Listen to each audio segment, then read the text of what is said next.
We had a problem. We wanted to increase the production value of our live streams at the performance horse events that we stream all over the United States without the increased cost of extra help, camera people, hotels, cables, running power cords, and all the headaches that come with adding additional cameras. That's when a colleague of mine introduced me to the BirdDog P200. He showed me that with one Cat5 cable connected over NDI over the network, he could control, receive video, and power that camera, all with one cable. Since then, we have now added 3 BirdDog P200s, the new PH120, as well as 2 BirdDog Studios, bringing them all over the NDI network with one input into our vMix production. This has been huge to help keep cables and help to a minimum, help keep our costs down and increase the production value for our client, which was our ultimate goal. As we travel from show to show, sometimes we only have a couple of hours to get set up. So having the ability to set each camera up with just one cable and not have to source out power outlets, power cords and everything else that goes along with it, it helped keep our setup time to a minimum while still allowing us to add more cameras for the production. The quality of the camera and the footage is incredible, and being able to control all these over the NDI network with one input makes it a no-brainer for us to use the BirdDog products. With the ability to place these cameras virtually anywhere, it allows us to bring in more camera angles and give us more freedom to place those cameras where we need them the most, whether it's an interview on the side of the arena or the action from up above or down below. We can capture any angle with minimum cables. When one of my dogs chewed through a cable, I emailed BirdDog to see if I could get a replacement cable. Within minutes, they emailed me back and said that they were sending a new replacement cable to the location we were at. It did not affect our production one bit. Thank you, BirdDog. At Performance Horse Central, we're always looking for new ways, better ways to increase our production. BirdDog has helped us do that and bring that quality to our clients. BirdDog, thank you very much. We couldn't do it without you.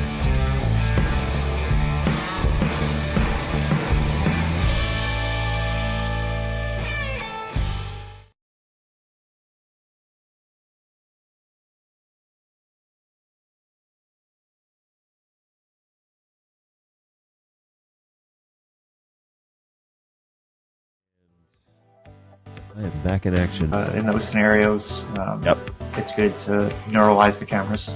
You guys know that best. Very straightforward. Plug it in, go to the web UI, link the source, walk away. You know, like super simple. I keep looking over at the chat and I keep seeing you are full of it. Tasty, spicy meat snacks.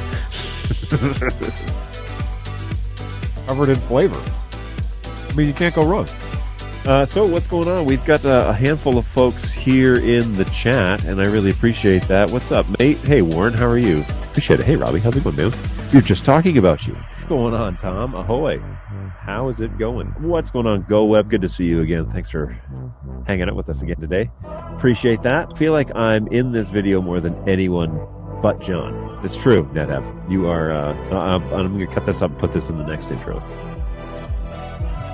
What's going on, everybody? I am indeed BirdDog John. Hopefully you're doing well. Thanks for stopping by today. If you're here in the chat, let me know. But yeah, we're back for another week. This is exciting stuff. It's always fun. Always the moving horizon. And so sometimes you play just catch up the whole time that you work at a company like this. And sometimes there's fun stuff to kind of go over. So I am going to do a small segment. Man, I could not figure out what it was that I wanted to talk about today. You know, like I've done multiple sessions on things in the past few weeks. You know, you can pick hardware, pick software, pick, you know, features or whatever you want to do. But yeah, it's been kind of like an intensive education sessions for the past several weeks. And so I think I'm just going to take a little breather. I'm happy to talk about anything that you guys would like to chat about. If you got a product or something you want to review, in this office alone, I've got a P4K, a P200, a P110, a P100.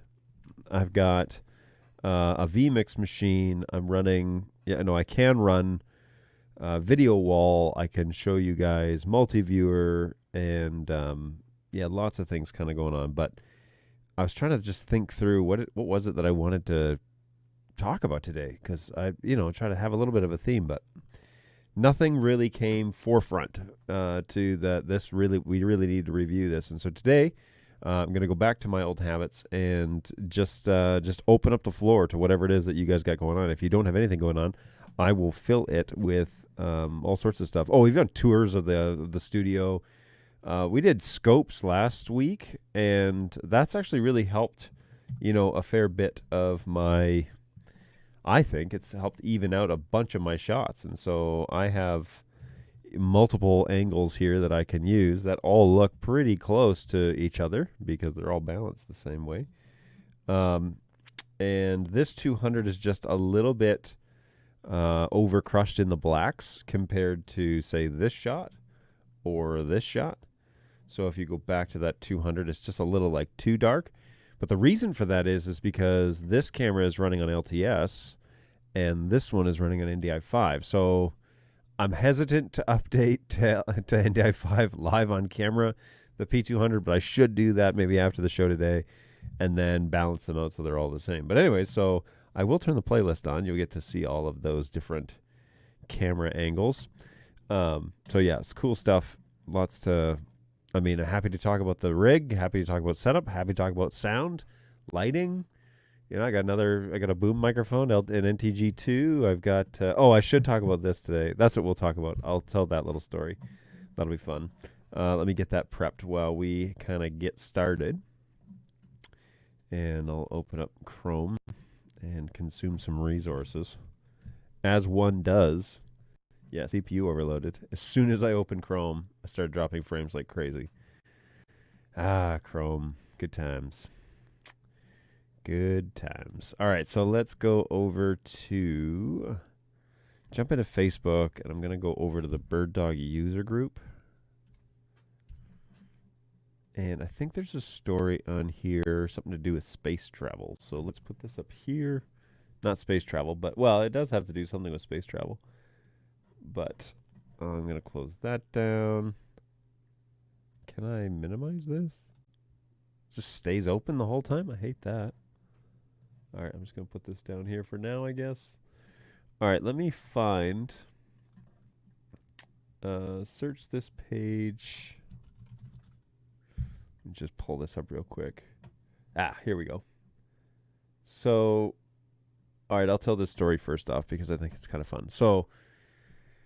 We have some friends that work in some pretty cool places, and one of those is while rockets are going up for NASA and various companies. Well, there was a post back on April 27th where somebody had a A300 that was on top of a car that was positioned pretty close to the takeoff location of the rocket.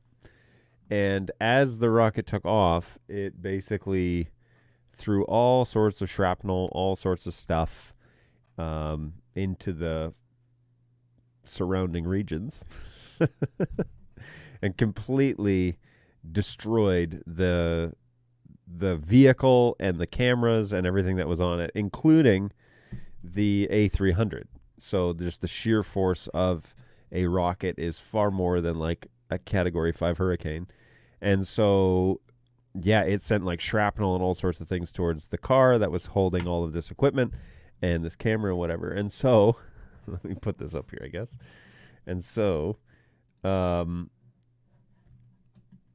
do one better here. So, we did have some pictures put up on Facebook basically showing the damages that had happened. So, it kind of ripped the stand where the camera was mounted, and then part of the camera definitely got ripped off the sides. So those little bolts that go in there basically got shredded by the sheer force of the debris.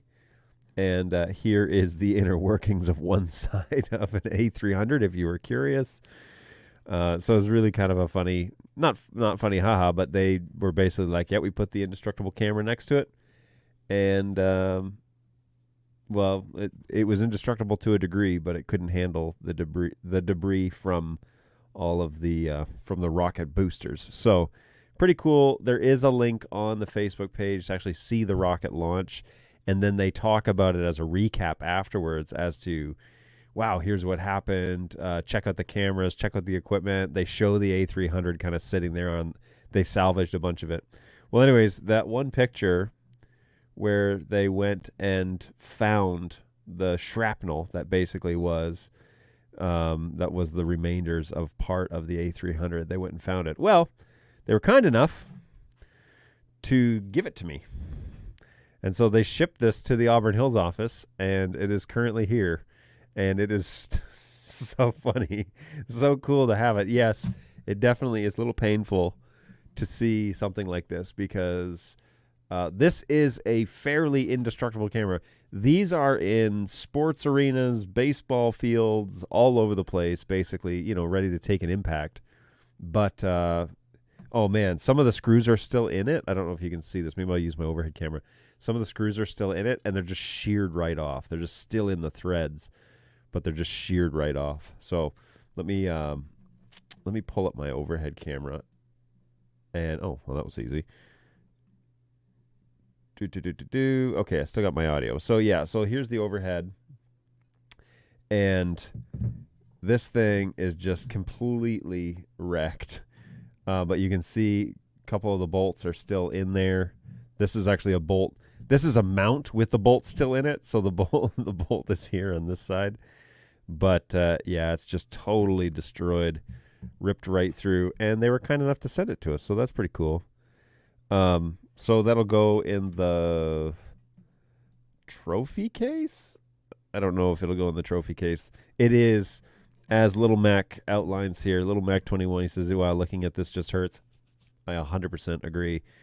It is very painful. Also really cool to have it kind of, it's on Facebook in Florida, and now it's here in Michigan in my Auburn office. So it's really cool to have that little piece of the experiment to hang out with us. They weren't complaining that it got shredded by the rocket because everything, including the vehicle that was near the rocket, also got shredded. So they didn't expect this to last. That's for sure. Hey, you play ketchup? I play mayonnaise. It's true. Ketchup is like the first portion of our week is basically just running around playing catch-up. Yeah. Hey, so when can we get an in-depth look at the X120? This is my first BirdDog purchase, so I can't wait to see any details that I can. Well, I can talk about the details, but I don't have one. Like, they haven't shipped me one yet. So, full disclosure, I currently don't have an X120. There are, I think, 3 in the world that are being used for demonstration purposes. And I think there's maybe an additional one at a hospital or something in Australia. I don't know the specific details as to where everything is in terms of the parts, but I do know one thing for sure. I don't have one. So those hopes and dreams of getting kind of a detailed review of that camera, I would have done it already if I already had one.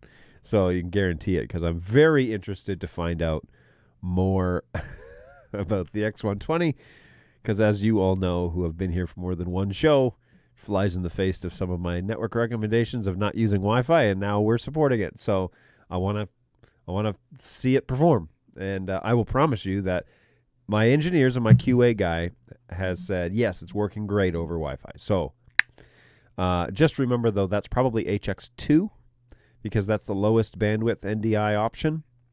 It's not HX3. You probably can use HX3, but I can't guarantee that that's the way it's been tested. I don't actually know, but I suspect they're going to use the lowest bandwidth possible to output it onto the network, and so don't expect to do full NDI over Wi-Fi because that's not going to happen. Also, the camera doesn't do that, so there you go. And if you need a comparison as to what the expected features are, and granted, it's not real yet, so take that with a grain of salt. But the expected features, HX2, HX3, Wi-Fi option with a battery pack option, and a little cool battery pack mount, which I think is really neat. I would love to know more about that because there's some applications I know of outside of this realm that could work really well in. Particularly thinking about like audience cameras and stuff, you know. So it's an interesting price point, and we'll see the performance of the HX2 side over Wi-Fi, especially because you probably need to have a closed Wi-Fi system, and those bands that the Wi-Fi is on likely need to be pretty clean. So if you're doing this in a crowded location, your results will vary. Not may, will. All right. I don't know the hard truth about it, though, mostly because I don't have one. So if I don't have one, I can't honestly tell you exactly what to expect, but there you go. There you go. So I would be happy to answer any questions that you might have. I can't show you one. I can't show you the web UI, and I can't show you the wireless transmission of it. I'm going to have to reconfigure my wireless as well because it's outside of the NDI network, and I'm going to have to bring it in. So that'll be fun. Hey, I'm liking the new green studio look. Yes, so the background is not changing. I'm wearing a hat today, but I did have a haircut, as promised that I would do a week and a half ago. I promised to do it 2 weekends ago, and it ended up happening last weekend. So, hey, better late than never, but a little late on the promise. So I did get a haircut, and I can share that with you. It is very short. My son and I share haircuts. It's the cheapest and the quickest haircut known to mankind. Just get a number 3 guard on your beard shaver, and away you go. Except the beard shaver that I have rips the hair out of my beard, which is really annoying. So I've always wanted to have this specific one because every barber I've ever known has this, electric shaver. But the guard on it catches your hair and pulls them out, and it is so painful. The other day I was shaving, and my daughter was watching me, and she's like, "Are you going to cry?" And I was like, "Honey, I'm not going to cry." But yes, maybe. Because, owie. It was very painful. So, hey, from Winnipeg, what's going on, Randy? I'm an audio guy, and the green Velcro cable tie is the good thing to use, but a little distracting when it's prominent in the shot. Oh, yeah, whoops. I didn't actually mean, this is actually just on my headphone. It's on my headphone cable. Sorry, I can pull that out of there. Thanks for the heads up. I noticed that yesterday and did nothing about it because it was a mad dash yesterday to just do all the things I could do. So there you go. What's going on, Pandorica? Good morning. Hopefully you're doing well. Thanks for checking in from Texas. All my exes live in Texas. Hey, what's going on, NetHab? Do you have a 240? I have a non-functional 240, as is many cameras in my office. That is the joy of running a support office. So I think it's non-functional. Let me check the NDI streams in the office to see if it's on the main NDI network. It may be actually on the. It may be on the. It is not on the main network. It's probably on the agent network. So they have their own test bench that's isolated from my own, as you could understand. So it's VLANed off, and they have their own network. So they know when they plug it into that switch and it comes up, it gets their subnet address. They know, okay, it's working as I expect it to on the network side. But I think there is one in the office. It may be non-functional, but it may be fixed. I don't know. I'll ask BirdDog Brayton because he is a wizard when it comes to repairs. Petra, what's going on? Hello from the Netherlands. I can finally see you live again. Yes, isn't it a joy? Idea of the X120 is really cool, but my P120s are awesome and wired. NDI and SDI galore. Love it. Still in the market for a P110 for smaller venues. Very cool. So the last time I think I spoke to you, you were in the market for a bunch of more cameras. Is that right? Like they were on their way, or maybe you were thinking about placing an order, if I'm remembering correctly. But yes, I'd be very interested to hear how things are going with you, Petra, because you are also well known in the BirdDog office. Just been very gracious with your words about the BirdDog products, and so it's always nice to have you on the show. Morning. So did you check out the central control teleprompter? Hey, what's going on, Tash? So yes, I did go to the central control website and read as much as I could. And then, hey, this was an interesting thing, and maybe this is a coincidence, but maybe not. So somebody named Joe DeMax. He friend requested me on a bunch of the social media platforms, and then I started watching the teleprompter infomercials, and guess who was all over the teleprompter infomercials? A guy with the exact same name, Joe DeMax. And I thought, oh, that's interesting. How coincidental. So I started looking through those and seeing a little bit more about what the offerings are. The central control thing is way deeper than teleprompter. So I got a little overwhelmed because there was a lot going on. And I was watching this on Friday after I was reminded gently on Thursday's show that I should check this out. Then I got a message from my good friend over at iHeartRadio. So good that his name is now escaping me. But anyways, he reached out to me and said, oh, the last name is there. The last name is there. Shoot. It's like right on the tip of my tongue. Hang on. I know his face. Here. Fritz Goldman. I knew the last name started with a G. So Mr. Fritz, he reached out and said, hey, if you ever need any help with the teleprompter thing, let me know. So that was a generous offer. And so Fritz sent me that message kind of right in the same time period. However, I was watching my 9-year-old. I was home on Friday, and my 9-year-old was also home on Friday. And so I was doing that and trying to interact with her and, be a dad and all that stuff. So I didn't absorb the information quite as I would like to, and I will give that another go. But I have started going down that route. Now, I don't have a teleprompter yet. I'm hoping to acquire one way or another fairly soon. But because, as you know, okay, this is me looking at my multi-viewer where my camera is at the bottom, and the camera that I'm looking at, this P4K, the image is on a TV, on a multi-viewer at the bottom of the screen. And the P4K is right below my nose. Okay, the top of the P4K is right below my nose. So this is me looking at the image on the TV, and this is me looking into the lens. And the difference between this and this drives me crazy. You may not care. You may notice. But if I'm looking at my own face, that's what I look like. And when I'm looking in the lens, this is what I look like. And so I want both. And a teleprompter would do that. So there you go. There you go. That's a little Tuesday morning shimmy dance for you. Greetings, John and everyone. What's going on, GoWeb? Always a pleasure to see you. Hopefully you and your family are well. Welcome back to the show. Josh, a success story. I filmed an international dressage event. I don't know what that is.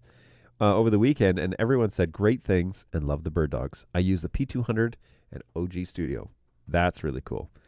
You used a studio device? Well done. That dusting off the start calling you Dustin Hoffman. Dusting off the old faithful. Man, studio. Everybody loves this. You think fondly about your history when you had a wonderful, the good old days. What's the Andy Bernard quote? I wish you knew you were in the good old days when you were in the good old days. That's what studio is for many. And, I have fond memories of this. Is the first product I ever worked on. This is even my original support unit when I was working out of my home office. And I put a Knutson label on it long ago. It's still on there. And this one works. This one powers up. I use it for demos all the time. I mean, all the time. Whenever I need a studio, that's the one I use. But I rarely need a studio. Because, all my stuff is BirdDog. So, anyways. That's great, Josh. Salutations, B100K. Hey, what's going on? You 100,000. Welcome to the show. Thanks for checking in. Appreciate that.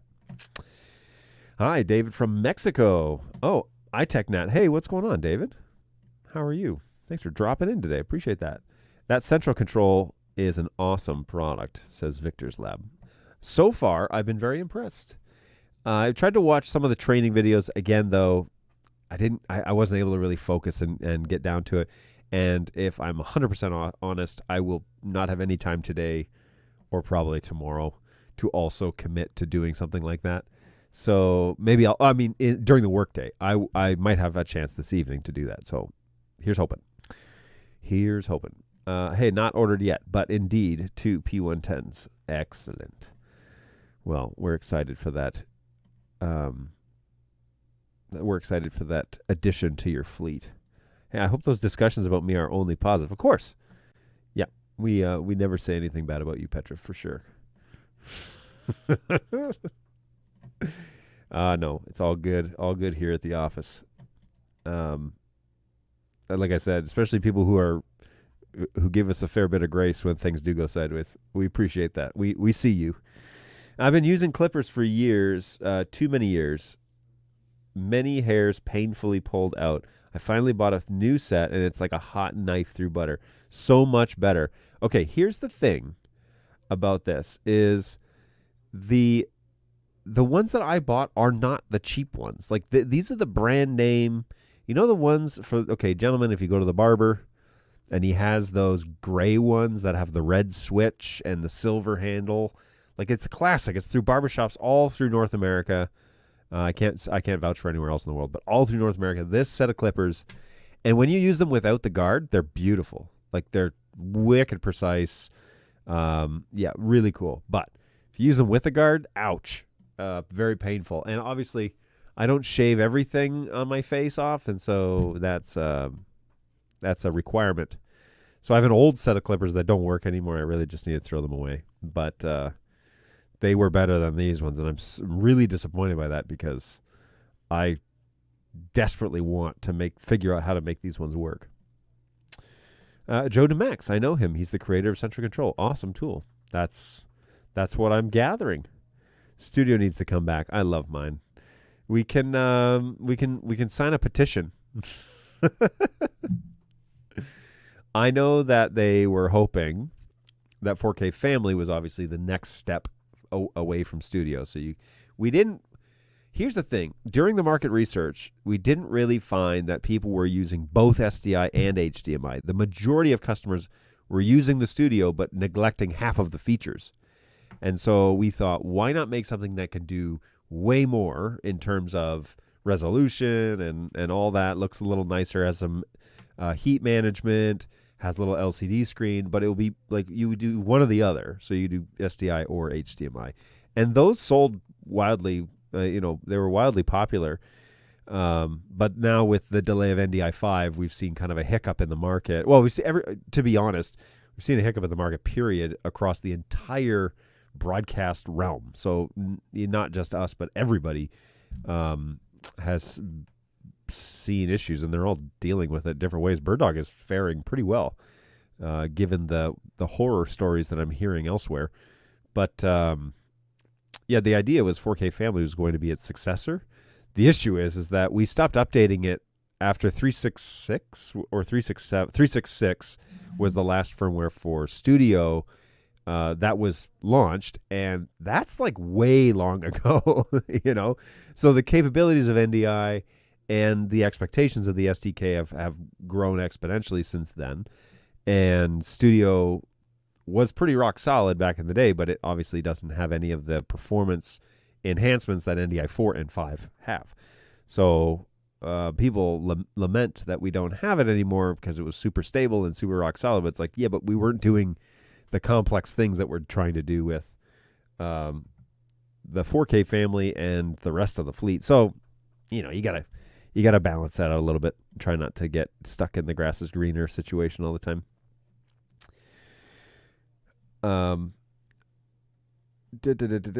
Okay.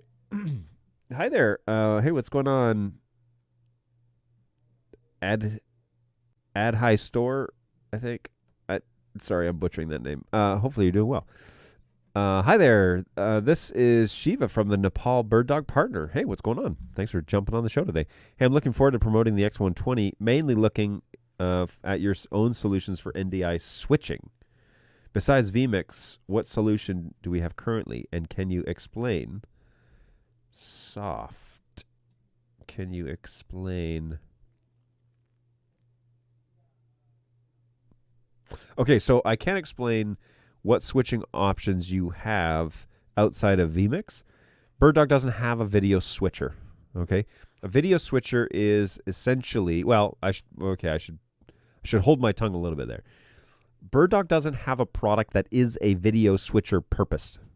Like, that's the thing it does. Okay, vMix is a video switcher. It does that thing. Okay, and it does it pretty well. Many of you know that I have come from a long journey of being anti-vMix, and now I am a fan, and that's okay. I'm allowed to change my mind, but I'm also allowed to admit that I was wrong, and I definitely was. And so I run vMix now every show. That's what governs this whole thing, and what's changing through all my cameras and all that stuff. So yes, vMix is a genuine video switcher.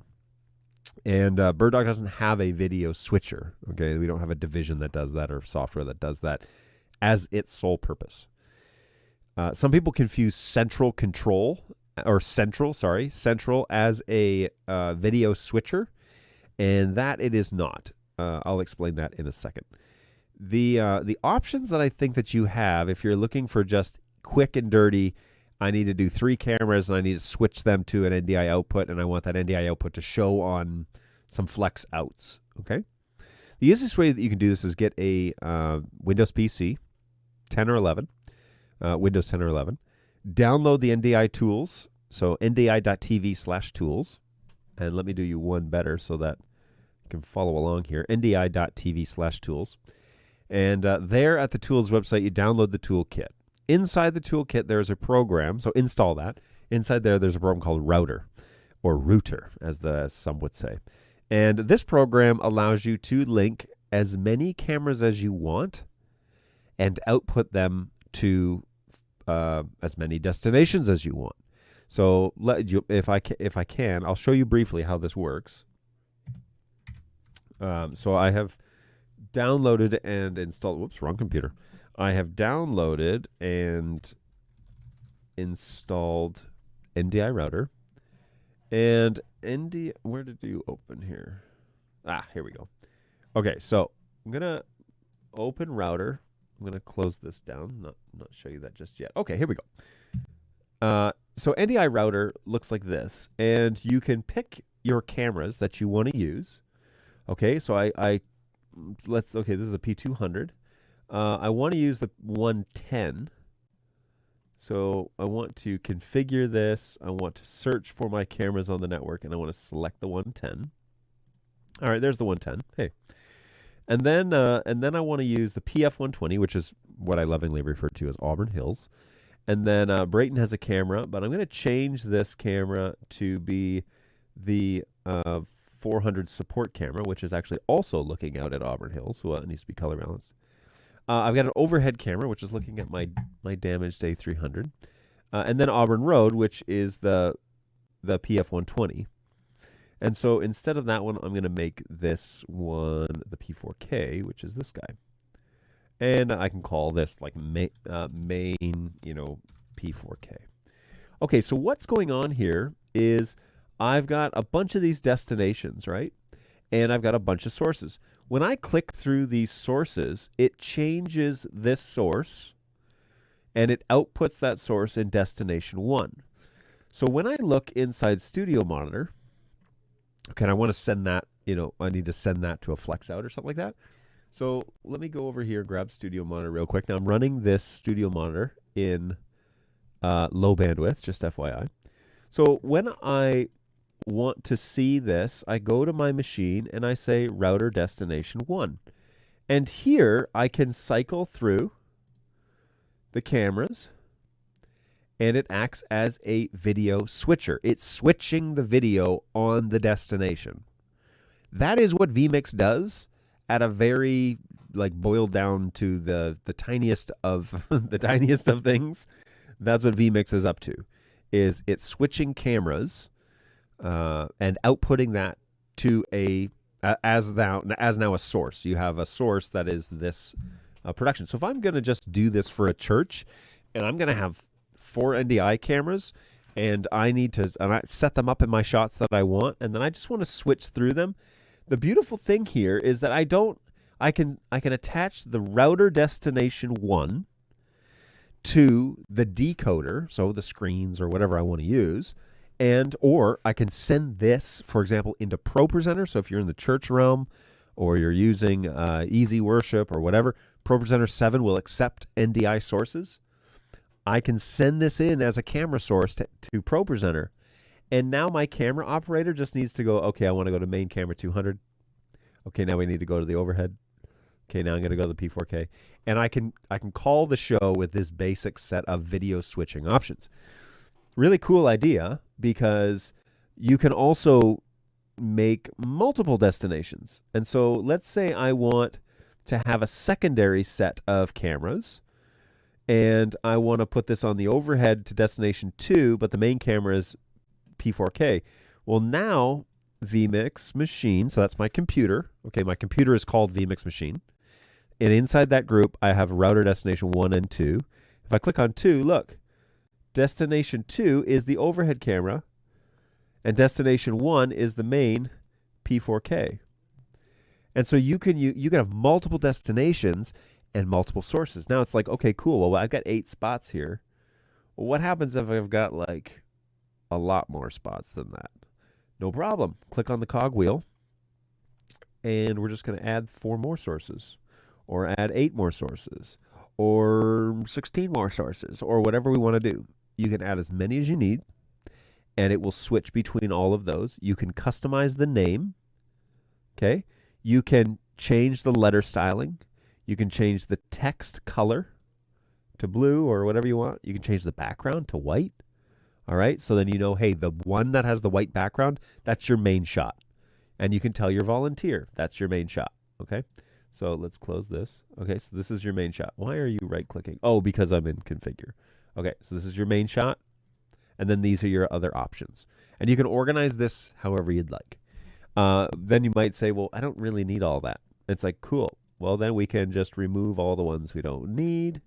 You have to have 8, I think. Yeah, you have to have 8. And you have to have 4 destinations. But you can have more than 4 destinations. And so for some reason you need to have 16. Okay. You can have 16. Now, what I have noticed is when you remove sources, so check this out. I start adding destinations and sources, they count up 5, 6. But if I delete number 5 and then I add 1, it doesn't put 5 back. It makes it 7. So the way to reset all of that is to go back to default and then start over. So when you go all the way out, then you have to click on this cogwheel to configure this. But then you can, oh, look, you can add presets. Preset recall is what this is. So there's preset recall. So you can set up your cameras, save the presets, right, on BirdDog cameras, that's on board. And then you can preset recall stuff right here inside router. And this download is free. And so if you need this capability, this video switching capability, this one is free, and you can get up and running with your cameras and ship that NDI source then to wherever you're going to send it. So ProPresenter, you want to send it up to cloud, you want to send it to a Flex Out or a Mini or a Play or whatever, you can route it this way. Word of advice is don't cheapen out on the computer. Okay? If you're going to go with a free option like this, have lots of horsepower. And more horsepower, like I'm running vMix and this, and my CPU is peaking. So it's not that it's highly, it's not that it's consuming a ton of resources. I'm just doing a lot of stuff, and that's really causing the issue. But router is a great option if you're looking for a way to do this for free, because people are always looking to stay within budget. If you're going to spend a lot of money on cameras, maybe you don't have a ton of money to buy a $700 switcher like vMix. So there you go. But if you do have the money to buy vMix, I would also recommend trying that out because that's somewhat of a good option. So hopefully that's somewhat helpful. We'll see. We'll see. Okay, so with that, I think I don't see any more comments from you. NetHab, this is a great question. I think it's PTZ recall because it's the same recall as Studio Monitor. So, hey, what's going on, Laura? Hello, I love that software. I never used it before. P.S. Some static on your audio on the YouTube side for me. Really? Is it my chair? It might be my chair. Hey, thanks for the details. Yeah, hopefully you found some of that helpful. The other options are Wirecast. That's a paid-for option. That's a legit video switcher. TriCaster. That's a really paid-for option. Also, industry standard video switcher.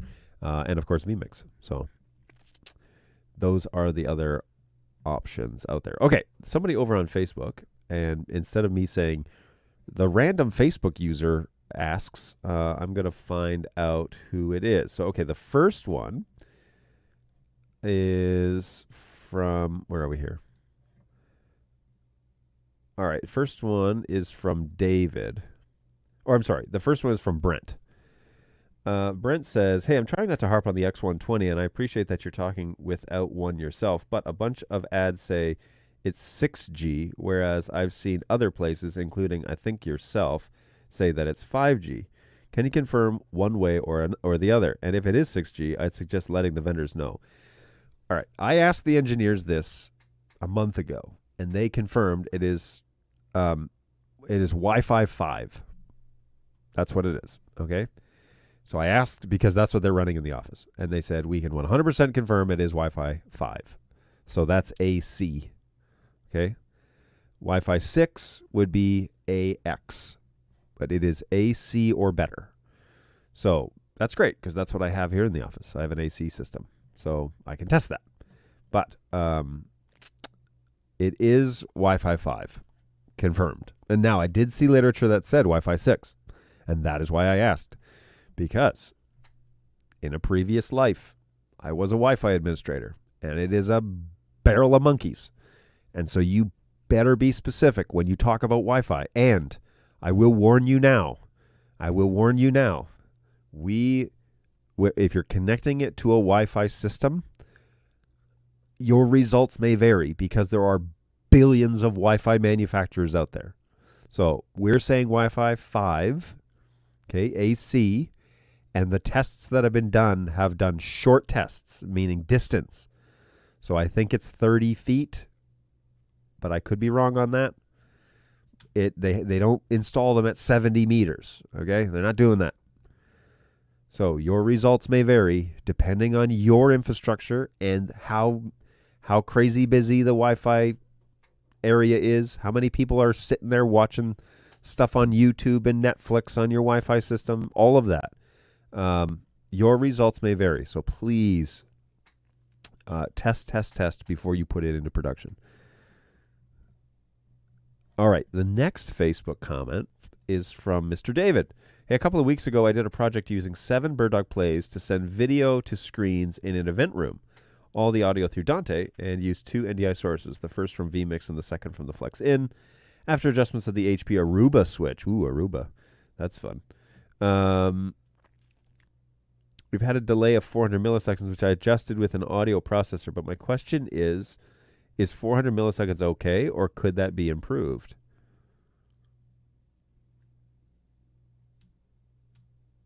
Again, this is one of those things that it's like there's a lot of factors here. But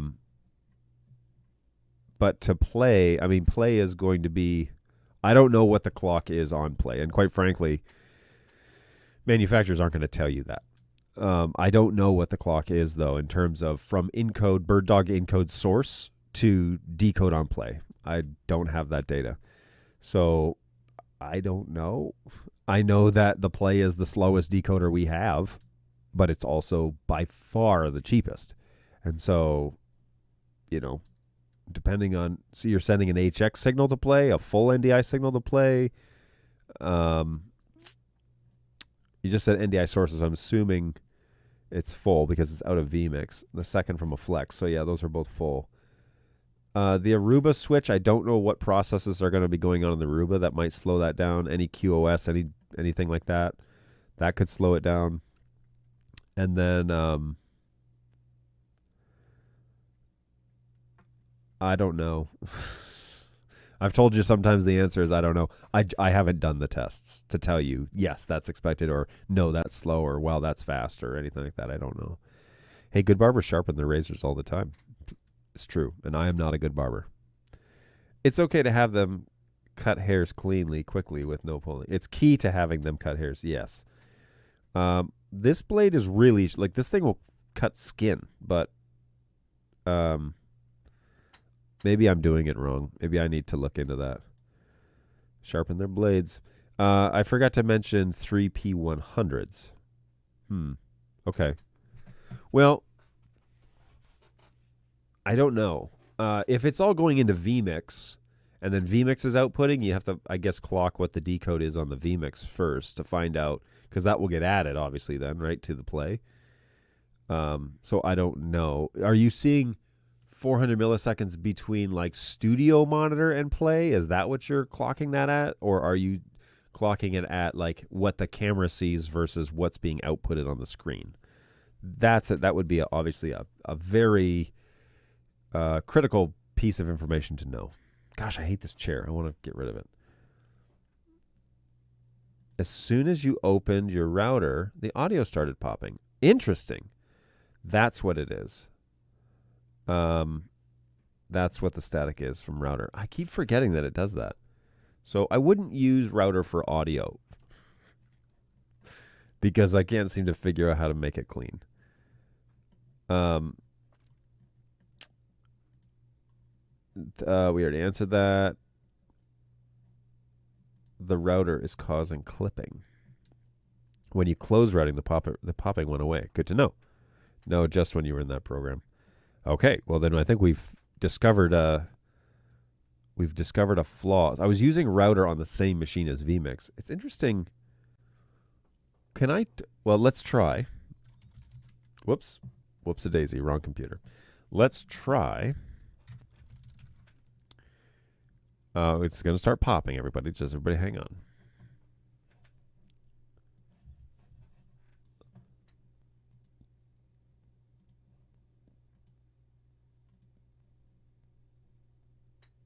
Interesting. Okay, I shut it down.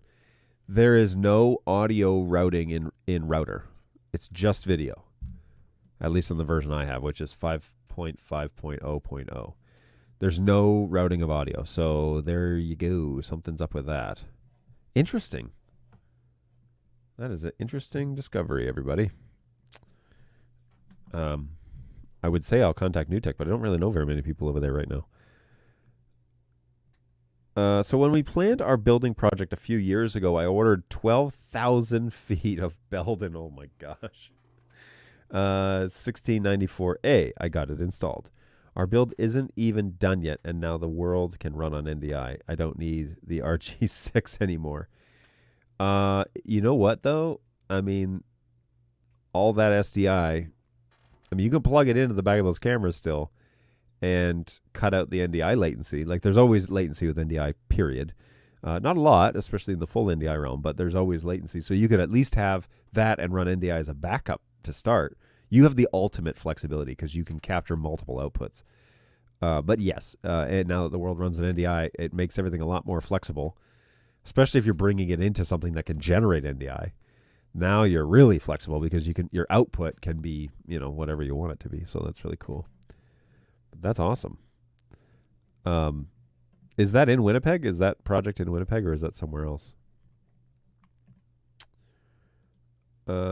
Just making sure my notifications are good to go. All right, I'm going to back out of that. The other thing I was going to do was answer some questions from the BirdDog user group, because everybody likes that. We can pull up some examples of stuff going on. I've noticed a lot of it is not necessarily complaining. I mean, there's still complainers, but a lot of these posts are more about people posting their success stories, so that's really cool. Some people have questions, and they don't know that my show exists. Or they certainly can't, they're not able to join us at this hour, and so they'll watch it in hindsight. But yeah, there are some things on here right now, actually, that show people are like, hey, I finally got this to work. Here's my Flex backpack powering this monitor on my rig, which is really cool, turning everything into NDI. And here's an example of these guys in a stadium running it with shotgun microphones and everything. That's really cool. Anyway, so there's fun stuff over on the Facebook group. And I'm always interested to go through and answering questions that people might have, just in hopes that it might benefit you. You know, because if you can, if you can benefit from it, obviously that would be just as valuable. So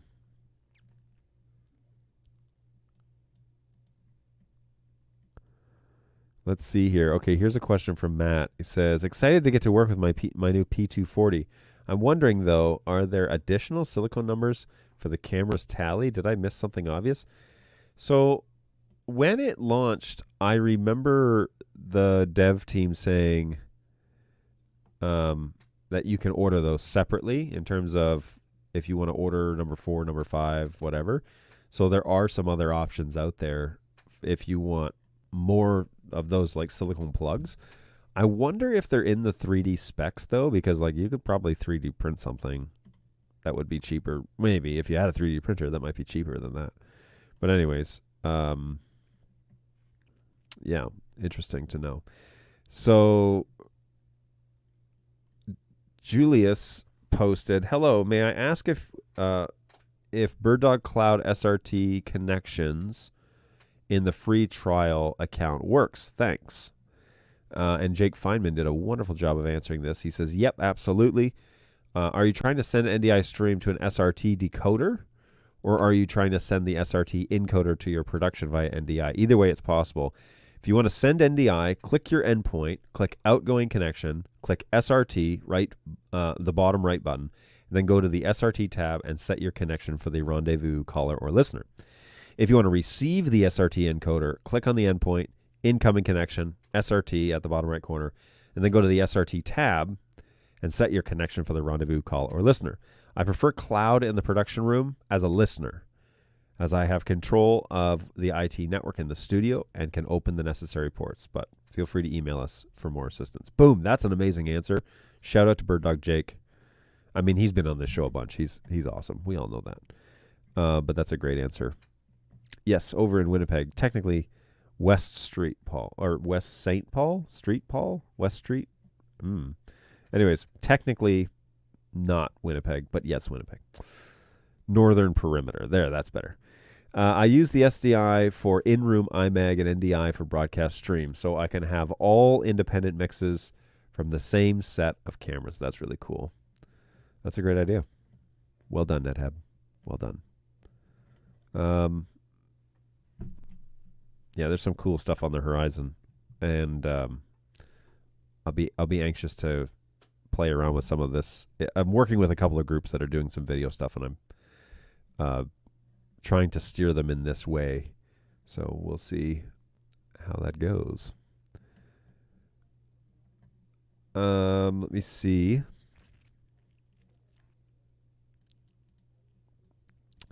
I'm trying to get Resolume to control the PTZ on P200 natively. Having talked with both Resolume and BirdDogs back in 2020 about this, it seemed only Resolume does absolute pan and tilt modes, and that the BirdDogs are doing relative. And then he edited this and said, well, it works. I'm not sure who updates what, but the P200 works natively in Resolume. Very cool. There you go. I didn't even know that. So any further word on the availability of Fleet Manager?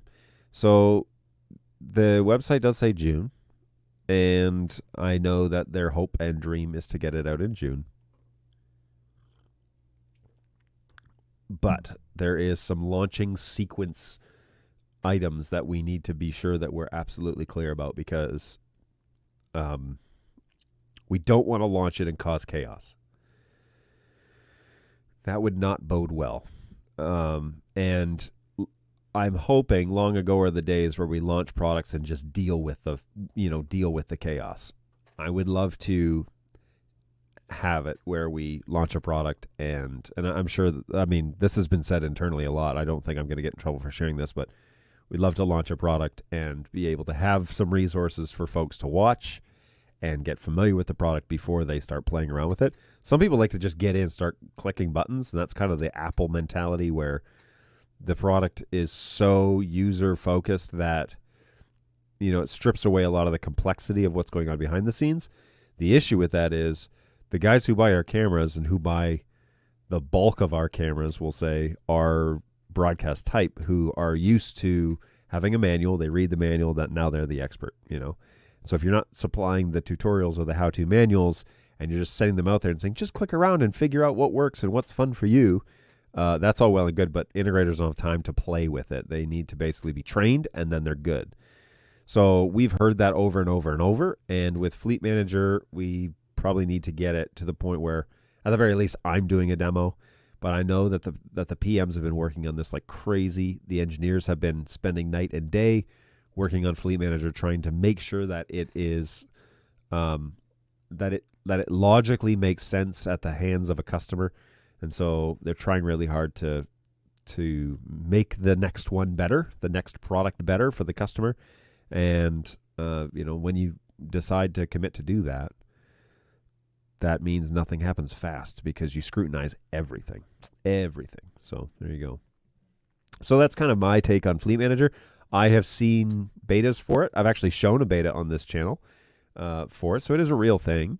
They're just want to make sure that they can, push updates, and it's not going to brick cameras or do anything like that. They want to make sure they've tested it at least. So that's the situation.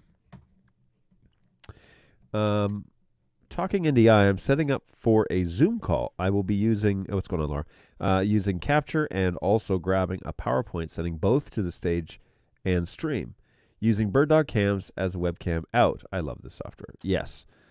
First of all, the webcam out option, depending on what camera you have, like if you're doing that over USB with the P110 or 100 or something like that, great. But yes, NDI webcam is the program that I use here to take the final feed out of vMix and convert it into, into something that StreamYard can use, a USB input essentially. That for video and audio. So the stuff that you're hearing on the audio is a conversion happening inside of NDI webcam. And I say conversion, I don't know exactly what's happening, but that is what's going on. So yeah, it's good stuff. I love watching this stream. Full stop. I love watching the stream, says Randy. Thanks, Randy. Because people's comments always give me something to think about or look up and learn. It helps me cut through all the nonsense marketing lingo. Thanks, John. Thanks, everybody. Hey, man.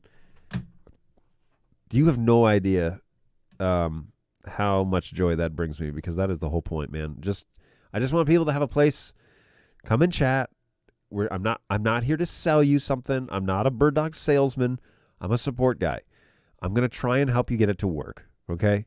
So, and it's funny because I've had salesmen on here, and you can definitely tell there's like an odd how we interact with the company. One guy's just trying to sell products and show you how awesome they are, and they are awesome. But one guy on that stream at least is talking about, okay, how do we make it work? How does it work?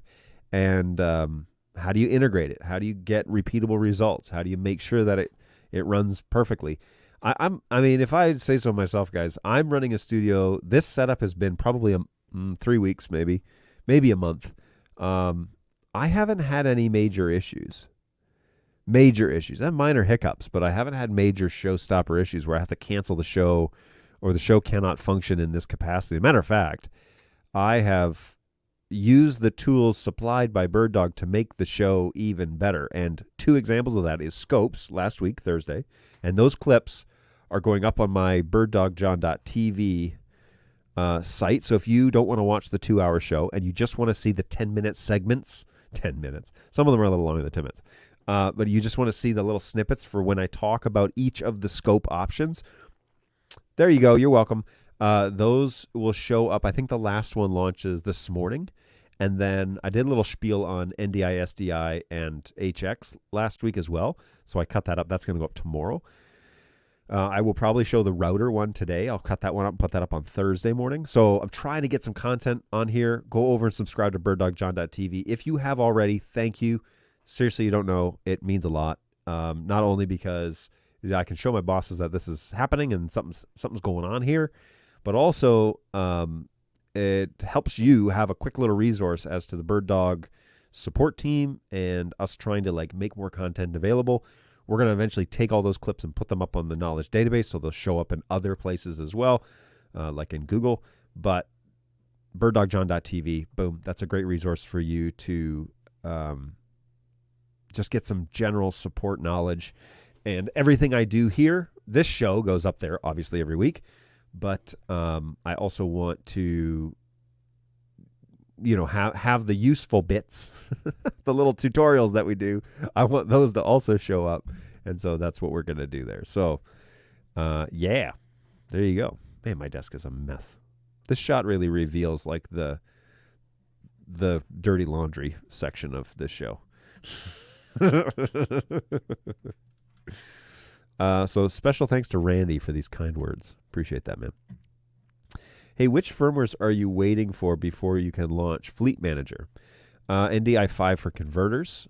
I think that's the first one to roll out with Fleet Manager. I don't know specifically what the order will be, but not all the devices will be able to talk natively to Fleet Manager out of the gates. So we're trying to get as many as we can, but I don't know what we're getting a lot of pressure from people to launch, get on with it. Where is it? I want it. It's the same heat that we had with Quad, and we all remember how that went down for the first few months. So we need to do this right. And if it means we take an extra week to make sure all of the firmwares on the first launch of the product are working perfectly, then we need to definitely take a little bit of time to do that. So it is up and coming. I don't know when it will be. It says June. So, but like inventing all things, it's not an exact science. And by the way, as a caveat to all of this, BirdDog is still one of the only companies out there that's doing what we do. And I think we lose sight of that. I think I lose sight of that. BirdDog is doing something that no one else is really doing. There's a couple of other companies out there that are fiddling around with full NDI, but the bundle of products that we have, and especially the ones that come along with the product. So when you buy a P200, which are ridiculously on sale right now, when you buy a P200, that product comes with such advanced features that you would have to spend money on enabling in other products. First and foremost, the actual NDI function. Lots of cameras, that's an after-purchase addition where you buy the NDI HX functionality, and then it's HX. So that is okay, great. You don't even get the full NDI function. And we can say that about everything we do except X120, and that product hasn't launched yet. And so when you buy a BirdDog product, there is no licensing fee to enable NDI. And all of the software function of the web UI also for free. And hand on heart, that is actually not generating revenue from something like that has caused these weird expectations with our market, because people see all these advanced features and they're like, wow, great. Hey, this one little thing in this advanced feature is not working. And comms is a good example of that. And okay, if we find a bug or we have to test it or whatever, but all this stuff is free. And we're the same price as our other competitor products that also have all these modular add-ons. So BirdDog is doing something completely basically out on their own for some reason. I don't know why we don't have more like strict competition. We do, but we don't, because there are some other unmentionable companies that I won't throw out here on this show that make fine products, but they don't do it like we do. They don't have fleets of engineers that are working strictly on FPGA encode of an iframe. They're not doing it that way. They're doing, they're doing a whole bunch of things, and NDI is like one of their. It's like that guy over there. He does NDI. So we're focused on this. That's what we're trying to do, and trying to do it with excellence. And sometimes you have to crash and burn to figure out how to do it right. And I feel like we've crashed and burned a few times. So, yeah. But also, nobody else is doing this sort of stuff. Nobody else is inventing the way that we invent, and that's pretty cool. So. James, what's going on? Welcome back. You are becoming a regular here on the show. I have an event coming up with 2 locations. My plan is to have 3 cameras at each location. What's a good way to bring in the 3 cameras from location 2 and send a return feed back to that location? Well, obviously the box answer is BirdDog Cloud. You're welcome to check that out, download a free trial, and see if that solution's right for you. There are a la carte options. So if you're just doing this for an event that's happening over a weekend or a month or whatever, you can buy time limits for cloud. You don't have to pay for an annual subscription or anything like that. Obviously, fiscally, an annual subscription is the best bang for your buck. But if you don't need it that long, you just want to see how it works, BirdDog Cloud is the way to go. If you're just needing the NDI stream and some basic data that comes with that, you might also look at something like NDI Bridge, which is a part of the NDI tool set. And you can set up a transmitter and a host, and they can talk together. I don't have any experience with that, mostly because I don't have to have any experience with that. So I probably should, but I don't. So NDI Bridge is another option, and that one comes free with the toolkit at ndi.tv/tools. So there is that option as well. Those are the 2 transmittable options right out of the gates that I know of that speak NDI natively. Basically converts them to SRT. But the cloud option gives you a bunch of more functionality, and you can find out more. And again, for free, a free trial. Let me see if I can. Whoops, that's not going to be the right site. Let me see if.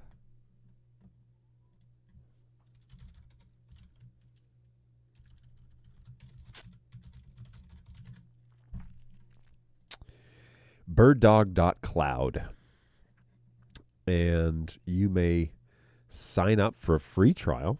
I do recommend that you sign up as a new user, so like to get started, but I will include this link on all I will include this link on all postable sites. Whoa, my glasses did something weird. And so hopefully you'll be able to see that in the chat, and you'll be able to check that out. But yeah, those are the 2 options that I know of. Like I said, cloud is great. It's really a stable platform, and the bottleneck will be your internet connection. And I don't know about NDI Bridge, but I know it's pretty lightweight. And so likely the bottleneck will be your PC's horsepower and your network connection, internet connection. So there you go. I used to work as a QA lead at a video game company. Please take your time and test. I will wait for quality. We believe in you, BirdDog. Excited to see it when it's done. I agree. I know that you say things, and then you realize how hard they are afterwards. How difficult it is to achieve the things that you say. We've learned that the hard way. So there you go. So yes. We will wait patiently. It always needs to be done yesterday, but if you wait patiently, it'll be better if we do. So there you go. Matt says, amen. A few years back, we researched what company to go with. I'm so glad that I picked BirdDog. Oh, man. Warm fuzzies and everything. That's a beautiful thing to hear. Thank you.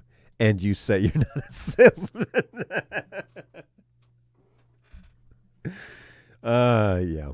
Well, we are desperately trying, obviously, to make it better and to fix the issues. And we do see the Facebook feed posts, and we do watch the Reddit posts, and we do see the NDI video group, and we do see... Look, we're aware that there are things that are not working perfectly, and we're chasing after them to try and get it right, because the leadership of the company is definitely they're not interested in generating problems. They want the solution to be that you would pick a BirdDog product to make your production or whatever it is that you're going to do, to go that route, and so to make to achieve whatever it is that you're trying to do. I personally, I can attest that, look, I use this twice a week for over an hour. Okay, we're an hour and 8 minutes into this show, and I use this a vMix platform with BirdDog products through and through, with a beautiful RE20 from Evie, microphone with some pretty otherwise basic, maybe somebody would say crude way of integrating my desk, but you don't have to just destroy a budget, and you don't have to have like professional training from a school. All right, you can learn this stuff and put it together, and I'm the testimony to that. Is, look, I'm trying this out all on my own and piecing it together day by day and trying to make it a little better. And so hopefully you've seen improvements on this show, not only in the picture but also the quality of the content. Your customers appreciate you, BirdDog, when you innovate and when you take a little time before release and try and find and mitigate as many issues as you can. Yeah, that is the truth. Launching things, like I said, I think we've learned, launching things too fast has really caused a lot of heartache. And so the guys don't want to do that anymore. They want to make sure that when we go live with something, that's that it's done right. And it doesn't mean there won't be any issues. All right. It doesn't mean that we'll never have problems with products that we launch, but it certainly means that we will spend more time making sure that it is correct before we launch it out. And the other piece that we have learned, kind of the hard way, is when you launch it, let people know what limitations there are, because then we're up front and people don't discover it for themselves. So we'll try and do a whole lot more of that in the release notes. I was talking with our team, one of our guys last night over in Australia, just about release notes and the way we think about them. But and Clay was on the call, and he made a great observation by saying, look, if it's in the release notes, I can point to something. But if it's not in the release notes and something gets reported, then it looks like we don't know, or that, and it's tough to, gather all that data, wait all day, report it into engineering when they wake up and go into the office in Melbourne, which is like 4:30 our time or 4 o'clock our time, and then get back. Oh yeah, we know about that. It's like no. We shouldn't be knowing about that. That should be in the release notes if we know about it. So we're getting better about that. I think that that's a fair assessment, and trying to sharpen that sword all the time. So there'll be some changes to the way we launch products. Changes, I think, even let's put it that way. I think there will be changes as in the next several product launches. You'll probably notice some changes in how that actually goes down. So hopefully that's something to be excited about, because I think it is. I think a company that you can rely on for stability and for,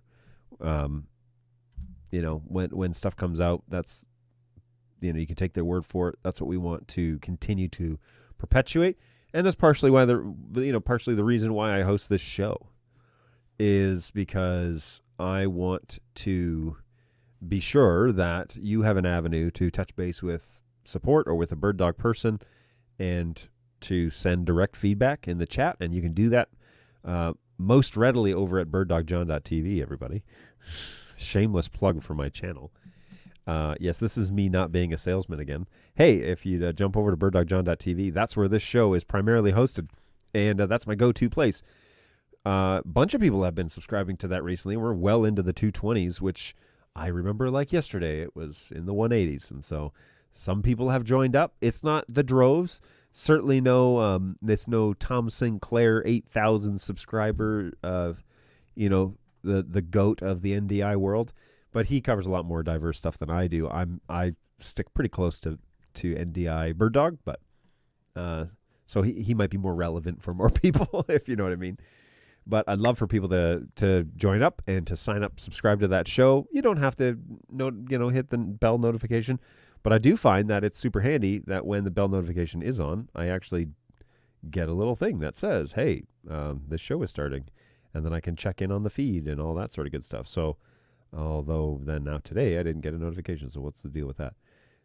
Probably the YouTube algorithms, and who knows what that means. But let me go up to, oh look, my show, there it is. So close this. Yeah, okay, sounds good though. But let me go up. Love it. Yes. RE20. So that sounds pretty good. Man, I love this microphone. I paid what it costs, as Jerry Seinfeld would say. Used to have oh yeah, here we go. Hey, shout out to Clay, by the way. So, Senseless, if you're watching, pay attention. I've worked with him a few times recently, and I really appreciate the support. Boom. I'm gonna make that a YouTube short. Shout out to Clay. I've worked with him for a few times recently, and I really appreciate the support. Yes, he is my go-to support agent. He's the top of the food chain, and so if he can't answer it, it's pretty close that nobody can answer it. He might come to me and ask, but he's getting pretty close to the point where. So, it is an interesting story about Clay. I'm going to tell a little bit on him, but he was doing the job by himself basically. I had a guy. Balu, he was doing inspections and repairs and a bunch of other things back in the day. Okay, this is 1.5 years, 2 years ago. Whoa, has it really been that long? It has been that long. Yikes. Okay, so quite a while ago. So these are the two OGs after me in the support office, and so they're working away and whatever. And Clay, for the first year, he was coming in my office, asking me questions and whatever, and picking my brain about stuff and getting frustrated because there was still something he didn't know, which I didn't care. He, happy to have him come in the office, and he's a nice guy. So, that win-win. So he's coming to my office, asking me all these questions. Well, the next year, like November last July and November, I think we hired 2 agents to work with Clay. And early this year, he came into my office like January, February. And he said, I was getting really frustrated because I kept having to come to you and ask you simple questions about like what I felt like were simple, and, you would know the answer.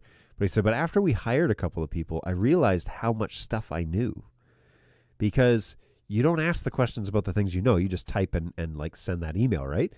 So then he said, so when we hired 2 new people, they were asking all of the basic questions about NDI and learning the products and learning how to support it. And he said, like, I could tell them answers for like the majority of the stuff they knew, like, or that they didn't know. The majority of the stuff they asked, I was able to answer. And I didn't realize how much stuff I actually knew.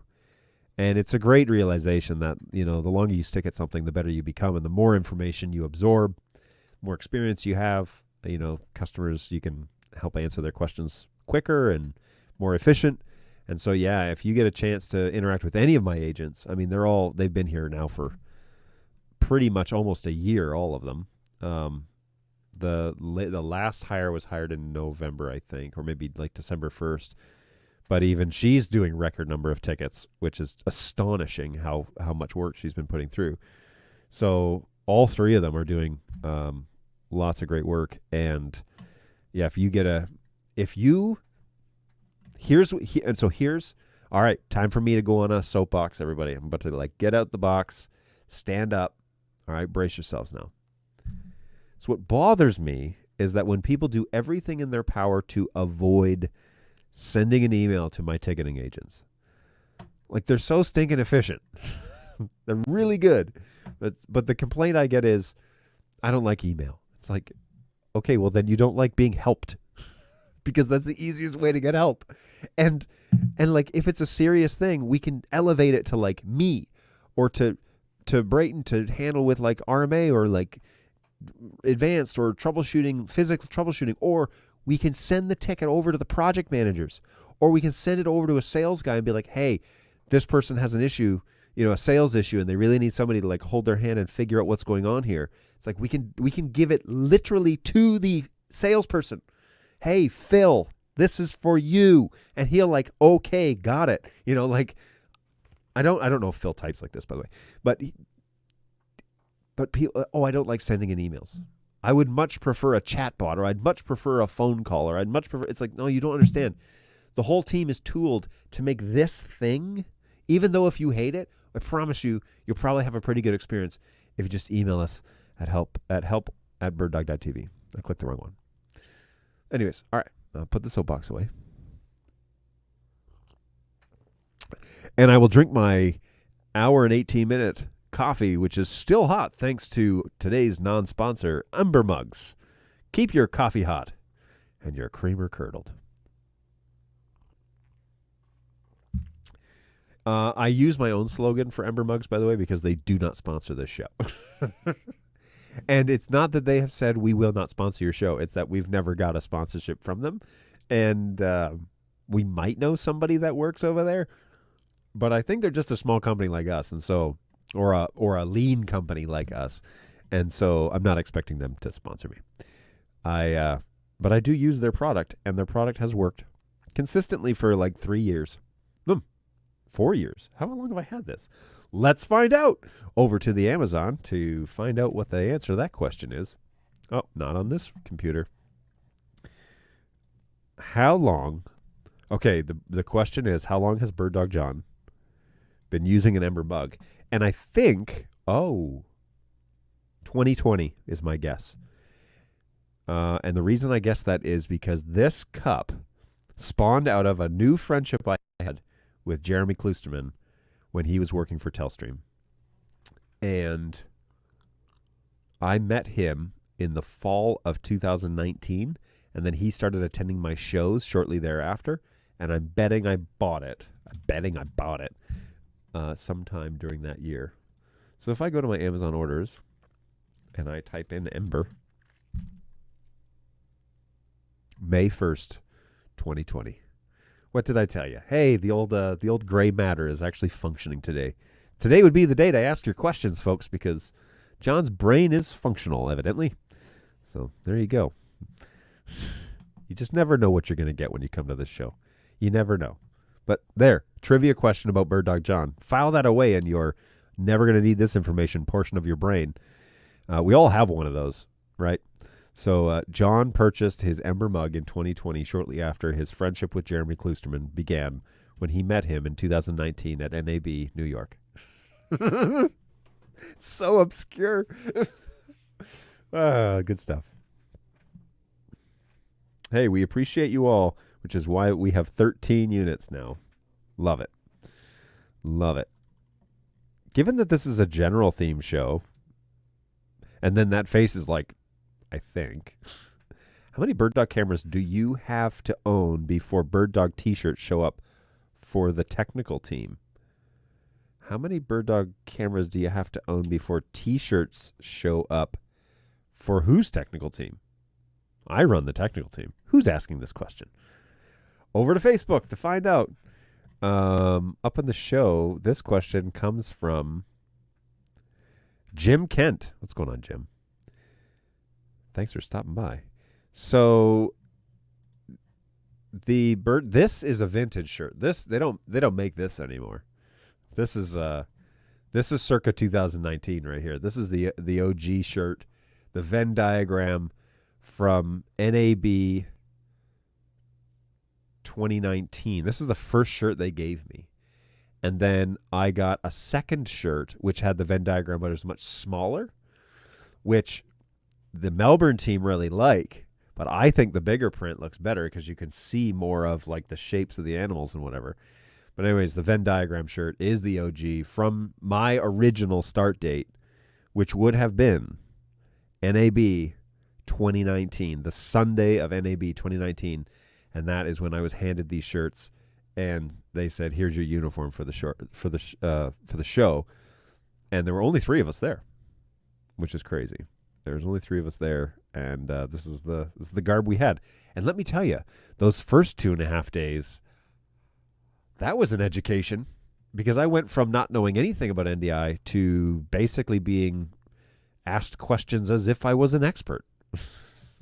I don't consider myself an expert now, guys. The good news is that one of the owners was there, and the lead engineer, the guy that writes the code, he was also there. And he hates crowds, so that was fun. Shout out to lead engineer Adel, the man, the myth, the introverted legend. Our tech team. So I don't think that there's a threshold, because I don't think that there's like a Pepsi Points challenge type of setup with BirdDog gear. I think what you need to do, though, is gain some rapport with the VP of sales, who is Monty Bennett, or Dan Miley. He would, if you were besties with him and then said, "Hey, can I get a shirt, or can I get 4 shirts for my team?" He might go with that for sure. Who knows? Hey, thanks for the info for BirdDog Cloud. My pleasure. I wasn't aware that of that product, and it sounds like an easy, low-cost solution for this one-time event. Dude, get the free trial. All it has is a watermark, and you can test out everything. Get the free trial, test it out, make sure it's going to work for you, right? Test. What did, was it Petra? What did Laura say, right? Test, everything. Test it over and over. Make sure that you're rock solid. Make sure it's going to work for you before you buy it. And then to remove the watermark, and I would say enable all the features, but I don't think it does enable any features. Before you buy it, make sure it's going to be rock solid for what you need, and boom, off you go. That's what I love. Seriously, that was product management genius when it came to cloud, and a shout out to Jan and Dan and all those guys that got, and Jake for that matter. At this point, he's basically Mr. Cloud himself. He's not an engineer, but he certainly is a wizard when it comes to that program. And there's so much to cover with cloud, like it's so functionally feature rich, that I need to have him on the show for like a month just to kind of cover the gist of everything, because there's just so much. But the thing I love about cloud is that basically everything's enabled except there's a watermark on the trial, and to remove the watermark, you pay for it. It's a great idea, because you can make sure nothing changes when you pay for the full version. It just removes the watermark. That's all it does. And so there's not a lot of additional functionality outside of the trial version to the paid version, other than you can use it for production. So there you go, man. Yeah, I'm so happy that you stopped by and asked that question, because I'm surprised people don't know about BirdDog Cloud. And maybe that's a great indication that we need to talk more about that, because BirdDog, okay. All right, here's the thing. All right. When you get your video to NDI, when you get it to ones and zeros, network data, and you have an infrastructure that can support transporting that globally, that changes production at its core. All right? And I can give you tons of examples of how it saves money, how it streamlines production, how it enables you to have the best of the best in all facets of your organization. Here's a brief example. I'll try and keep it brief. Here's a brief example about why this is so different. In the past, you'd have a TV production, right?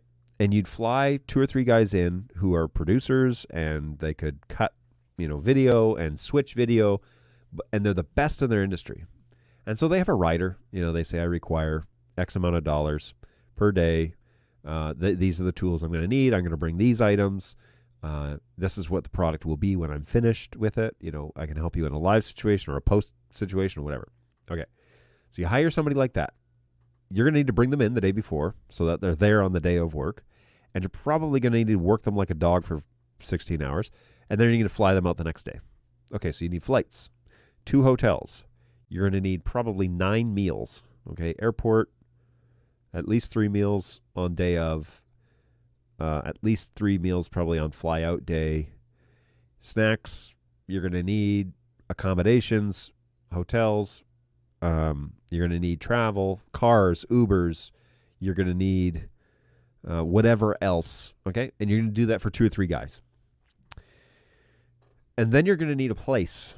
So you're going to need to rent a place, or you need to have a production studio, or you're going to need to have all this equipment that they're going to need, or you're going to need to arrange something, rent it all, or you're going to need to, I don't know, lots of stuff. So you need to make sure you have the production suite all set up. And many of these big production places already do, but if you're a smaller TV production, you may not be able to do it at that scale that ESPN or whoever needs you to output it, right? So that's traditional scenario, and we're talking thousands and thousands and thousands of dollars to pull off just the manpower behind the scenes to make it all work, let alone the equipment, let alone the cameras and the keyboards and the computers and the TriCasters or the vMix machines or the whatever you're using. Okay. Here comes cloud. And cloud basically enables you to bring in all of your sources into a either cloud environment or port all those sources to the location of your producers and allow them to cut video in things like Adobe, Premiere Pro, or bring in sources so they can cut the show and output it back to cloud for final production. Because remember, when you're watching television, it's not happening like that thing is not happening this very second. It actually happened a little bit in the future. So there's a delay, right? So all we're talking about is increasing that delay a little bit. All right? And that's a subjective little bit. So increasing the delay a little bit and outputting the final product a few seconds later. But what you're doing is you're porting all of your sources or all of your camera feeds that you need to cut into a suite where anywhere in the world. So now, let's say I've got 2 or 3 guys that are the best in the biz, and one of them lives in Florida, one of them lives in New York, one of them lives here in Detroit. You can ship over cloud all of those NDI sources to each of their homes. And these guys are pros. They have all the equipment. Like guys that do this for a living, they have all the equipment. So they send you the writer, and they say, this is what my fee is. And now you can negotiate and say, hey, if we can send you, if you can do all this in your home one afternoon and you don't have to travel for 3 days, would you consider a reduction in your fee? Or you could just go one better and say, okay, we'll pay your writer your honorarium, but we don't need to fly you. We don't need to put you up in hotels. We don't need to feed you. All we need you for, this writer will be fulfilled in terms of cost. So think of it. He says, I'll come and do this production for, I don't know, we'll throw out a number, $10,000. Okay. And he's thinking, plus I'm going to travel, they're going to pay for that. Plus I'm going to get food, they're going to pay for that. Plus Ubers, they're going to pay for that. Plus I'm going to have a hotel, they're going to pay for that. All this stuff. And they say, okay, we'll pay you $10,000, but we just want to pay you $10,000 for the 6 hours we require from 3 till 9, your evening. Does that work for you? And you can work from home. I don't know very many people in the production world that would say anything like, no, I would prefer the extraneous travel. You mean I don't have to leave my kids for the weekend? Oh, you mean that I can stay home, the comfort of my own air-conditioned home, operate on a computer that I'm very comfortable with and confident with. I know my way around. I can make my own coffee. I don't have to get on a plane and get the flu. I don't have to. You mean I could just do this from home and make my writer there? Done. Cloud gives us that option. It allows you to take the production to where the best talent is. It allows you to hire them. They still make their money. You don't have to pay for all the overhead production stuff, and the production still happens with an output of like a few seconds later. That is why the subscription stuff is so stinking cool on cloud, because now it enables you to operate globally. I know of instances, for example, of vMix running in the cloud and all of those sources coming into the cloud and people cutting their show in the cloud. I should do that. I should figure out a way to load vMix into a cloud-based AWAS and cut this show up there. That'd be fun. Anyways, it's just a one example of how people are using this thing, and how in the COVID realm, when we were going through those couple of years of COVID lockdown stuff, we learned very fast how to do this effectively, because now it's way more cost efficient. All right. And it is really cool that you can do shows in the far reaches of the world. And if you have a Starlink uplink, pretty much good to go, pretty much good to go. So rant over. Hey, that depends on if that travel is an exotic location with free food. It's true. It is true. If it's an exotic location and you want to go, you may prefer to leave the tundra of Michigan and go down to Florida for a week and get put up in January and get put up in a beautiful condominium where you get to sit and have Uber Eats delivered to your door and cut the show for 6 hours a day for, 5 days. That would be fine. That would be fine. Shout out Mr. Fritz. He's on the show. I was just talking about you earlier. All good things, of course. Hey, vMix in the cloud works very well. Basically, you don't even know that it's not running on your computer in front of you. All right, I gotta try that out. I gotta figure out a way to try that out. Hey, this camera's running LTS. Can you tell? And this one's running NDI 5. I think the ones on NDI 5 now that I've done the balancing with scopes looks amazing. Compared to that last one, compared to this, I think this looks so good. I mean, it's a 4K sensor, don't get me wrong, but I'm going to upgrade that one to NDI 5, and then I will balance it. It's good stuff. Mr. Fritz is happy about that. Always a pleasure to have you on the show, man. Thanks for stopping by. Joe DeMax did an NFL game direction from the UK as an example. Nice. So Joe DeMax is a guy that I should probably get to know. He knows how it's done, is it? Is it? No, he knows how it's done, eh? That's the way it should be done. Good stuff, everybody. Good stuff. It works really well. Yes, I know from my own experience, but you have to know what to do needs a lot of preparation on AWAS instance, especially when working with NDI over 2 or more instances. It's not prepared. It's not prepared and engineered all in one day. So there's some setup. It sounds like there's a fair bit of setup. Here's an interesting factoid that I've learned over the ages is a lot of folks fall into 2 camps, like on a spectrum of where like 2 camps hang out, and some people are like in between. But there's a camp where people are like, hey, I took this out of the box and plugged it in. It's like, why doesn't it work? That's all the information they give you. And then there are these people that like, hey, I've been working on this for like 3 or 4 days, tried a bunch of things with the cameras. Here's the list, and still can't figure out what the problem is. Those are 2 very different like brain camps, because there are those folks, I think, who are used to the electronic standard these days where they buy a new phone, they unbox it, they power it on, they put the SIM card in, and like they start making phone calls and downloading their photos and whatever. And it's like, that's the expectation they have. And then there are people who understand like these are broadcast cameras. These are not like iPhone cameras, okay? These have some serious horsepower and capability behind them. And so maybe I should spend a little bit of time learning some about them. And so when people come to us, we kind of see a stark difference in terms of expectations out of the box.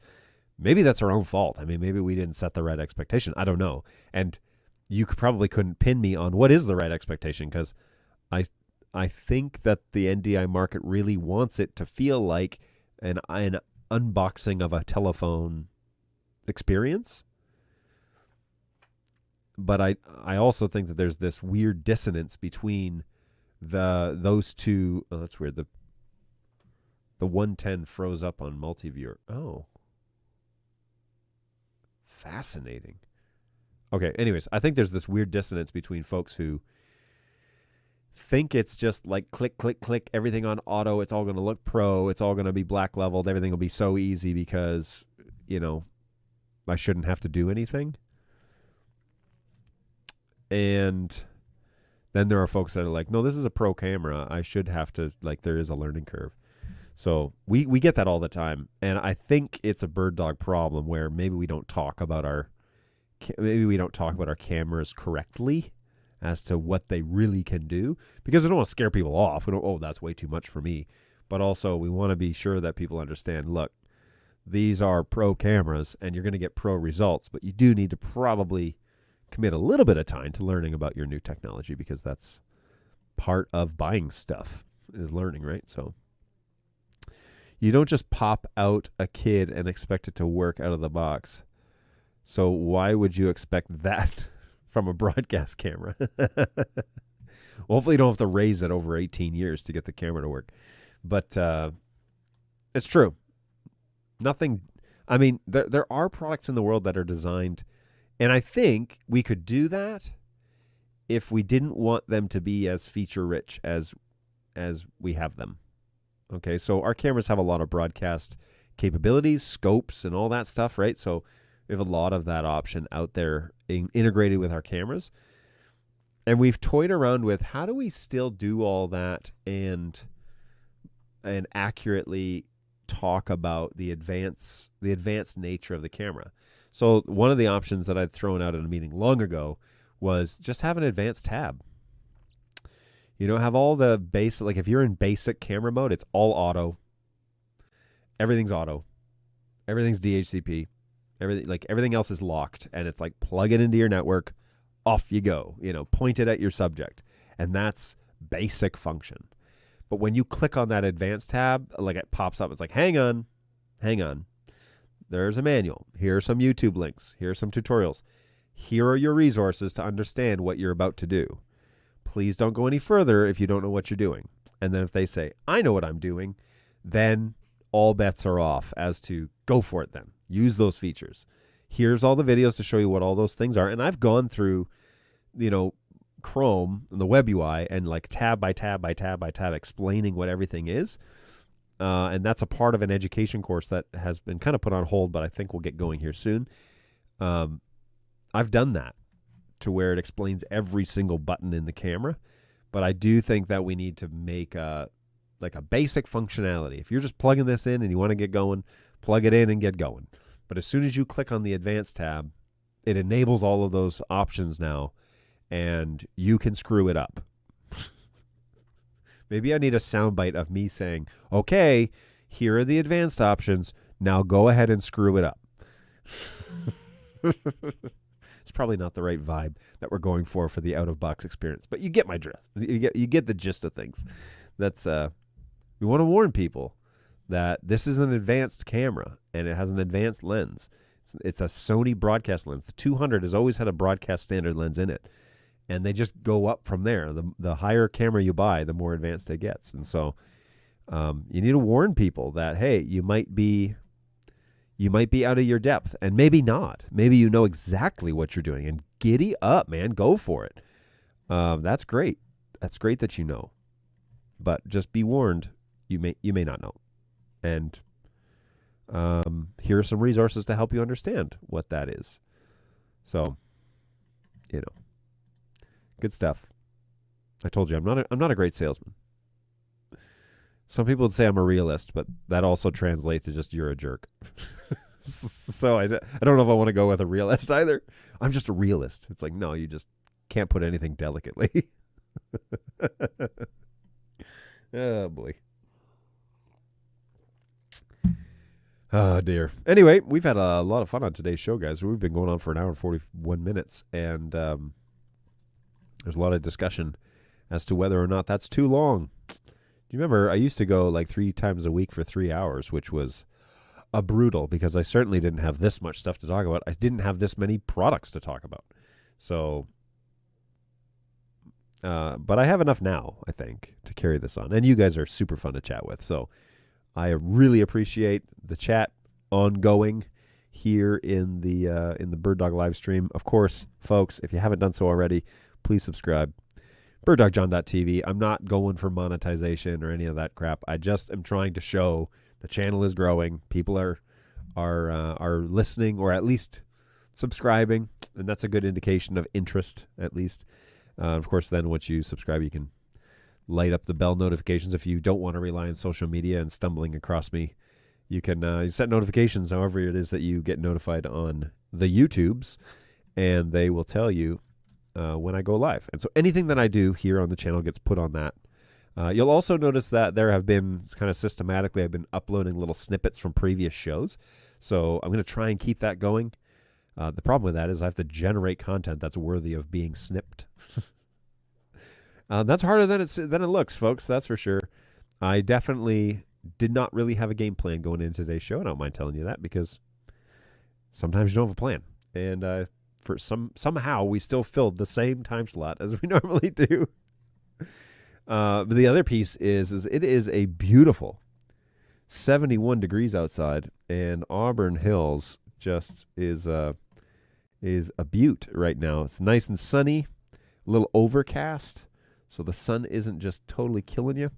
And might go for a walk down to the park or something, take a little breather between this meeting and the next one. So, okay, folks, I'm going to wrap it up. Hopefully you have found today's show somewhat beneficial, and even if it's just, hey, look, people doing NDI stuff just like me, that's kind of what we're doing. All right, that's the baseline. I just want you to feel like, hey, somebody is doing something in the NDI world like me, and it would be great to talk to someone about that. By all means, please come by the show. It's the Canadian Wildfire Haze. maybe a few summers ago, 2018. Oh, that's not a few summers ago now. In 2018, there was a wildfire in northern Ontario that kept destroying lots of hectares of Ontario and BC forest. And it threatened the campsite that we go to, actually, but they were able to put it out before camp, and we went. We almost had to cancel, but we went. But yeah, it was a relief. Well, I'm really hoping that we're not in a repeat of that. But it has been super warm here in Michigan. Last week was brutal, and thankfully we've got a little more overcast, and more rain is predicted next week. So we're gonna need some rain. My grass looks like I live in Texas right now. It's all yellow. So hey, it's the first time tuning in. Great dialogue. Well, what's going on, Robert? Thanks for tuning in. I really appreciate that, and thanks for the kind words. Always a pleasure to have new viewers, and hopefully you have found something beneficial. So thanks for joining in the chat. All right, folks, I am going to not call it quits. I'm just gonna say so long, not goodbye, but just farewell. Until next time, which would be Thursday at 11 o'clock Eastern time. If my little gray matter starts kicking in here, I'll try and decide on something to show on Thursday, unlike today, but no guarantee.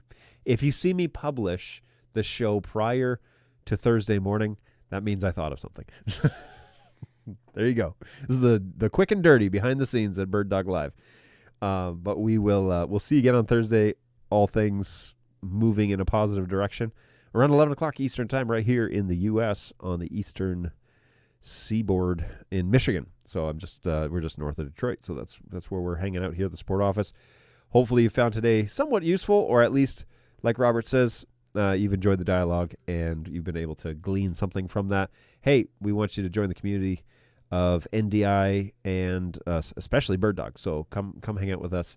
We're usually pretty friendly, and we'll have more to chat about on Thursday. So take care of yourselves. Thank you so much for hanging out. Take care of each other. That's super important these days. And we'll see you in a couple of days on Thursday. Cheers, guys. Bye.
Perhaps you think you're being treated unfairly.